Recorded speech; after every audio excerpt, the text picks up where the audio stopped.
বিসমিল্লাহির রহমানির রহিম। আসসালামু আলাইকুম দর্শকবৃন্দ, কেমন আছেন? আশা করি ভালো আছেন, আমিও ভালো আছি। তো আজকে আপনাদের সাথে শেয়ার করব ইন্ডিয়ান একটা খাবার ধুকলা। ধুকলা ইন্ডিয়ান খাবার, ইন্ডিয়ানদের খুবই পছন্দের। তো ধুকলা বানানোর জন্য এখানে যা যা লাগবে সব উপকরণ নিয়ে নিয়েছি। প্রথমে নিয়েছি একটা বাটি, এখানে নিয়েছি তেল, সুজি 2 বাটি, টক দই, এখানে আছে ধনিয়ার পাতা, গোটা কাঁচামরিচ আর গোটা রসুন, এখানে আছে বিটরুট, লেবু 1 ফালি আর পরিমাণ মতো পানি। তো আমি প্রথমে সুজিটা ঢেলে নিচ্ছি 2 বাটি। তো আমি এই যে সুজি ঢেলে নিলাম 2 বাটি।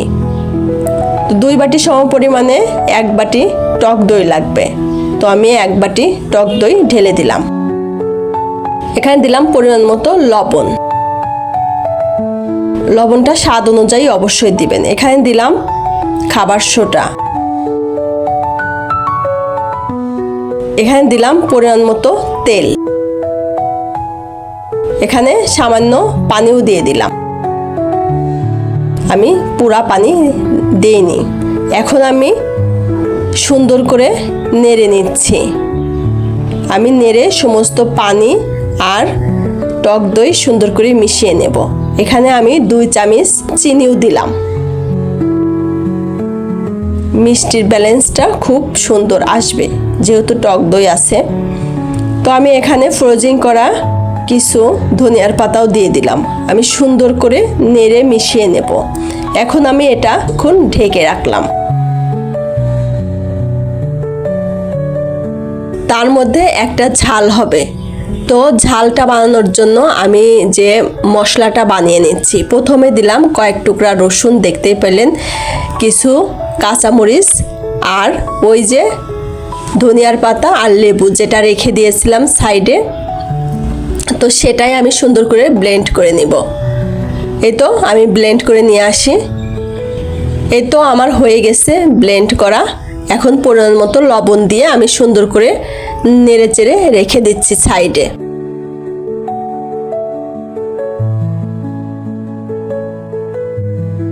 এই তো এই যে আমি 3 ভাগে ভাগ করে নিলাম। আর 1 ভাগের মধ্যে আমি দেব এই যে এই মশলাটা। তো আমি একটা স্টিলের বাটিতে তেল লাগিয়ে নিয়ে আসলাম। তো ফার্স্টে আমি এমনি সাদা দিয়ে দিলাম। এর মধ্যে হালকা একটু কাঁচামরিচের ঝাল আছে। 3টা লেয়ার, 3টা স্বাদের, 3টা ভিন্ন টেস্টের হবে। তো আমি স্টিম করতে দিয়ে দিলাম, এটা ভাপেই স্টিম হবে। আর আরেক বাটি আমি ঢেলে নিলাম, এর মধ্যে আমি মশলা দিয়ে দেব। তো এই তো মশলা, আমি মশলাটা সুন্দর করে দিয়ে দিচ্ছি। আমি পুরা মশলাটাই এখানে দিয়ে দেব। তো আমার মশলাটা দেওয়া হয়ে গেছে, আমি সুন্দর করে নেড়ে চেড়ে নিয়ে নিলাম।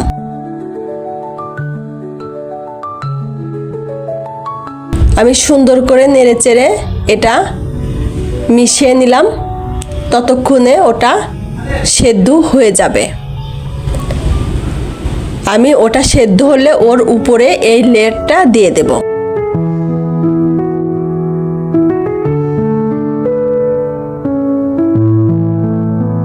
খুব মজাদার একটি খাবার, অনেক টেস্টি। যারা খেয়েছেন তারাই বুঝবেন, যারা খান নাই তারা কখনোই বুঝবেন না এটার স্বাদ অতুলনীয়, কতটা মজাদার খাবার। এটা হয়ে গেছে। এর উপরে আমি আরেকটা লেয়ার যে দিয়ে দিলাম, এটা মশলা পুরাই ঝাল ঝাল অন্যরকম। তার উপরে দিয়ে দিলাম ওই যে গ্রেট করা বিটরুট রেখেছিলাম, গ্রেট করা বিটরুটটা দিয়ে দিলাম কালারটা সুন্দর আসার জন্য। তো আমি আবারও ঢাকনা দিয়ে ঢেকে দিলাম। আমি এখানে বানিয়ে নেব চাটনি বানানোর জন্য আমি ধনিয়ার পাতা, কয়েক টুকরা কাঁচামরিচ আর রসুন দিয়ে একটু তেঁতুল আর একটা নাগামরিচ দিয়ে আমি পেস্ট বানিয়ে নিয়ে আসলাম। এই চাটনিটা দিয়ে, সবুজ চাটনিটা দিয়ে এই ধুকলা খেতে খুবই টেস্টি হয়। ও আমি ওই চাটনির মধ্যে কিন্তু 1 ফালি লেবু দিয়ে দিয়েছি। আর এই চাটনিটা খুবই মজাদার হয়।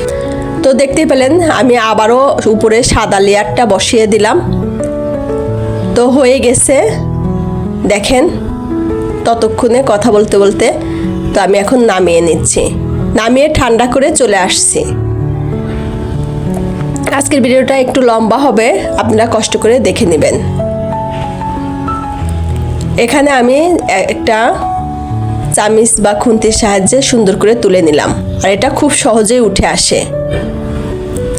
এখন আরও কাজ বাকি আছে, যেমন এটা তুলে আমি কাটবো, কাটার পরে আমি আরেকটা ফোড়নে দেওয়ার জন্য একটা অন্যরকম চাটনি বানিয়ে নিয়ে আসব। আমি এটা কেটে নিচ্ছি।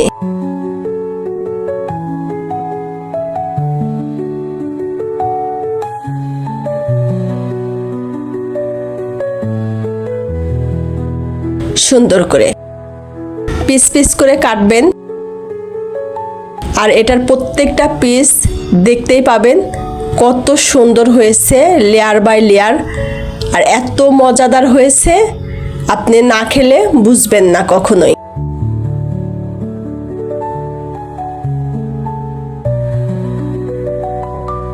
তো আমি এখানে একটা প্যান বসিয়ে দিলাম, তার মধ্যে অল্প একটু তেল দিয়ে এখানে সাদা তিল, কয়েক টুকরা মরিচ ফালি, আর সাদা সরিষা না থাকলে কালো সরিষা, কালো সরিষা না থাকলে সাদা সরিষা, তো দিয়ে আমি সুন্দর একটা সেন্ট বের হলে একটু পানি আর চিনি দিয়ে নিলাম।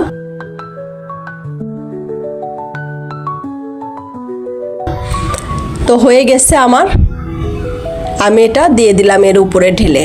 এটা এত সুন্দর অ্যারোমা বের হয়েছে, আপনারা না খেলে না বানাইলে বুঝতে পারবেন না। এই দেখেন কি সুন্দর পার্ট বাই পার্ট, একটা একটু গাঢ়, একটা একটু সবুজ, একটা একটু সাদা লাল, সুন্দর। আর এই ধুকলাটা এত সুন্দর, এত টেস্ট হয়, না খেলে বুঝতেই পারবেন না। তো বানিয়ে খাবেন অবশ্যই, আর কেমন হয়েছে কমেন্ট করে জানাবেন। আর দেখতেই পাচ্ছেন প্রত্যেকটা জিনিস, আর এই যে উপরের যে ফোড়নটা দিয়েছিলাম এটা কিন্তু অসম্ভব টেস্টি একটা ফোড়ন বা টেস্টি একটা জিনিস, যার জন্য এতটুকু উপরে দিতেই হবে। আর এই যে আমি যে চাটনিটা বানিয়েছিলাম এর মধ্যে একটুখানি বিট লবণ আর চিনি দিয়ে জিনিসটা আমি খেয়ে দেখছি কেমন হয়েছে। তো না খেলে তো আপনারা বুঝবেন না, অবশ্যই খেতে হবে। অপূর্ব অসাধারণ একটি খাবার হয়েছে। তো এই পর্যন্তই, ভালো থাকবেন, সুস্থ থাকবেন, অবশ্যই আমার চ্যানেলের সাথেই থাকবেন। আল্লাহ হাফেজ।